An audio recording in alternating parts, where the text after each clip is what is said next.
நம்ம ஆல்ரெடி சொல்லியிருந்தோம், வெண்பாவுக்கு உடம்பு சரியில்ல அப்படிங்கிறத பார்க்குறப்போ ரொம்ப கஷ்டமா இருக்கு அப்படின்னு சொன்னாலுமே, அவங்களுக்கு உடம்பு சரியில்ல அப்படிங்கிறது ஒரு பாசிட்டிவ் சைனா தான் நம்ம பார்க்கணும். ஏன்னா உடம்பு சரியில்ல அப்படிங்கிறப்ப, நிச்சயமா அவங்க வெளியில கொண்டு வருவாங்க. ஹாஸ்பிட்டல்ல அட்மிட் பண்ணி தான் ஆகணும் அப்படிங்கிறப்ப, வெண்பாவ காப்பாத்துறதுக்கான நெறைய வழிகள் நமக்கு பொறக்கும் அப்படிங்கிறதால, நிச்சயமா வெண்பாவ காப்பாத்திருவாங்க அப்படின்னு சொல்லி, அதுபோல தான் இப்ப வெண்பாவ ஹாஸ்பிட்டல்ல அட்மிட் பண்ணியிருக்கிறாங்க அப்படிங்கிற சூழ்நிலையில, அந்த டாக்டர் ரொம்ப ரொம்ப மோசமானவரா இருக்கிறாங்க. ஒரு டாக்டருக்கு உண்டான எந்த ஒரு தகுதியுமே அந்த டாக்டருக்கு இல்ல அப்படின்னு தான் சொல்லணும். ஏன்னா அந்த குழந்தை ஃபிட்ஸ் வந்து அவ்ளோ கஷ்டப்பட்டுட்டு இருக்கிறாங்க. அப்ப கூட அந்த ரவுடிங்க கிட்ட, இந்த குழந்தை இன்னைக்கு ஒரு நாளைக்கு மட்டும் அப்சர்வேஷன்ல இருந்தா போதும். அவங்களோட ஹார்ட்லாம் ரொம்ப ரொம்ப நல்லா இருக்கு. நீங்க ஃபாரினுக்கு தானே இந்த குழந்தைய அனுப்புறீங்க. இந்த குழந்தையோட ஹார்ட் ரொம்ப நல்லா இருக்கும். நல்ல ரேட்டுக்கு போகும் அப்படிங்கிற மாரி சொல்றாங்க.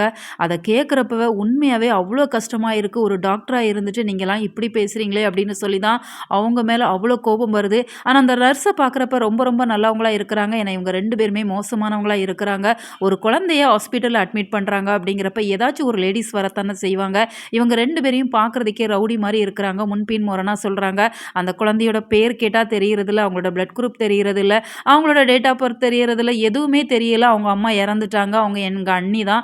எங்க அண்ணன் வெளியூர்ல இருக்கிறாங்க அப்படிங்கிற மாரி தேவையில்லாம சொல்றப்ப, அவங்களுக்கு நல்லாவே தெரியுது. அது மட்டும் இல்லாம இந்த குழந்தைய நம்ம எங்கேயோ பார்த்துருக்கோமே அப்படின்னு சொல்லி, அவங்க அதையே சதா சிந்திச்சுட்டே இருக்கிறாங்க அப்படிங்கிறதால, நிச்சயமா ஒரு கட்டத்தில அவங்க பேர் வெண்பா அப்படின்னு சொன்னா, மல்லியோட குழந்தை அப்படிங்கிற மாரியும், இந்த ஹாஸ்பிட்டலுக்கு அடிக்கடி வந்துட்டு போயிருக்கிறாங்க அப்படிங்கிற விஷயத்த தெரிய போறாங்க. உடனே இப்போ மல்லிக்கு கால் பண்ண தான் செய்வாங்க. உங்க குழந்தைய இங்க அட்மிட் பண்ணியிருக்கிறாங்க.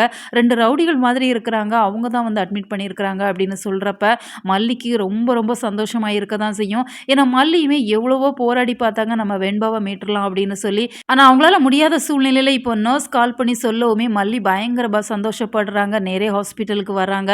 நம்ம வெண்பாவ மீட்டு வீட்டுக்கு கூட்டிட்டு போறாங்க. ஸோ பார்க்குறதுக்கே ரொம்ப ரொம்ப நல்லா இருக்கு. இந்த ஒரு தருணத்துக்காகத்தான் நாம எதிர்பார்த்தோம். கொஞ்சம் லாங்காவே கொண்டு வந்திருக்கிறாங்க. ஸோ வெயிட் பண்ணி பார்க்கலாம். உங்களோட கருத்துக்கள மறக்காம கமெண்ட்ல சொல்லுங்க.